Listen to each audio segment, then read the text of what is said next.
आखाती देशातल्या युद्ध परिस्थितीमुळे सांगलीतल्या द्राक्ष, हळद आणि बेदाणा बाजारपेठेला मोठा फटका बसला आहे.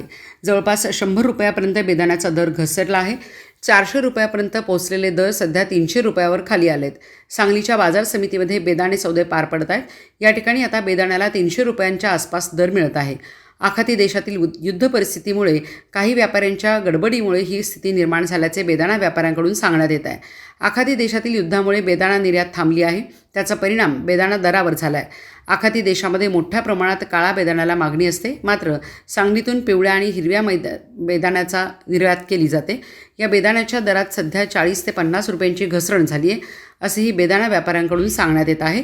तर घसरलेल्या दराचा फटका शेतकरी व व्यापाऱ्यांना बसत आहे. आता बेदाण्याचे रेट सरासरी मागच्या आठवड्यापेक्षा 30 ते 40 रुपये कमी आहे. आखाती देशाचा परिणाम असा होणार आहे की जो गल्फ कंट्रीला आमचा जो बेदाणा जात होता तो आता थोडे 15 दिवस जोपर्यंत युद्ध चालू राहील तोपर्यंत तो कमी जाणार.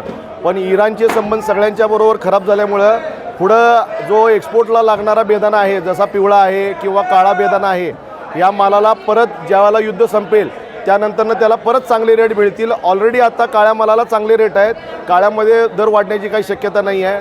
पण पिवळा माल शेतकऱ्यांनी केला तर पिवळ्या मालाला पुढं चांगले रेट भेटतील. सध्या आता काय दर मिळत आहेत आणि ते किती याआधी किती होते? सध्या आता पिवळ्या मालाला रेट आहेत 280 ते 310, 15, 20 रुपयेपर्यंत आहेत रेट.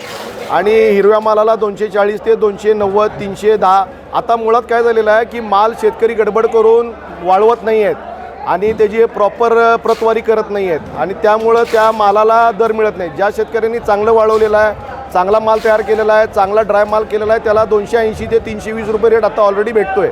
पण जो माल मॉइश्चर आहे त्या मालाला रेट भेटणार नाही, कारण की प्रत्येकाला माल हा रेडी टू डिस्पॅच पाहिजे. 400 ते 450 रुपये इतका दर बेदाण्याला गेला होता गेल्या 15 दिवसांपूर्वी. आता तो एकदमच कमी आला. तर किती डिफरन्स? आमच्यातलेच काही व्यापारी गडबडलेत आणि आमच्यातलेच काही व्यापारी आमच्याच पार्ट्यांना सांगतात की बेदाण्याची रेट गडबडणार आहेत आणि तुम्ही घेऊ नका. त्यामुळं आमच्याकडे घेणारं सुद्धा गिराईक आता थांबलेलं आहे. आणि आता होळीचं सीझन आहे. आपल्याकडे जशी दिवाळी असती तसं ऑल ओव्हर इंडियामध्ये होळी असती. तर 10 तारखेपर्यंत होळीचं जे गिराईक आहे ते थांबणार आहे. होळीनंतरनं पूर्ण ऑल ओव्हर इंडिया इथं सांगलीमध्ये असेल.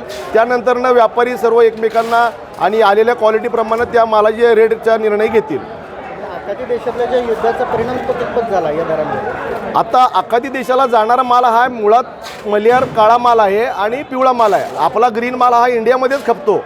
तर आखाती देशामध्ये जाणारा माल हा उलट इराणचे रेट, इराणचा जो संबंध सगळीकडे खराब झालेला आहे आता ऑलरेडी, त्यानंतरनं आपलाच माल हा सगळीकडे जाईल असं आम्हाला जरासं शंका वाटते की आपलाच माल सगळीकडे ऑल ओव्हर वर्ल्डमध्ये जाईल.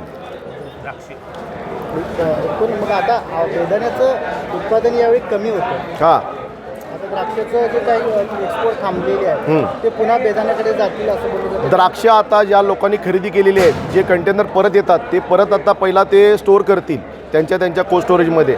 आणि ज्या वेळेला हे युद्ध निवळेल त्यानंतरनं ते द्राक्ष परत एक्सपोर्टला जातील. किंवा द्राक्ष ही आता युरोप कंट्रीमध्ये, इंडोनेशिया, व्हिएतनाम, सिंगापूर ह्या सगळीकडे चालेल. फक्त गल्फ कंट्री ह्या ज्या 11 आहेत या देशांना आता जाणार नाहीत, कारण की युद्धजन्य परिस्थिती असल्यामुळं मालाला तिथं पोचण्याची शाश्वती नाही आहे. तो माल तिथं पोचेलच, त्याची मालाची विक्री होईलच याची शाश्वती नाही आहे. नाव काय? कृष्णकुमार मनोहर सारडा. चालेल.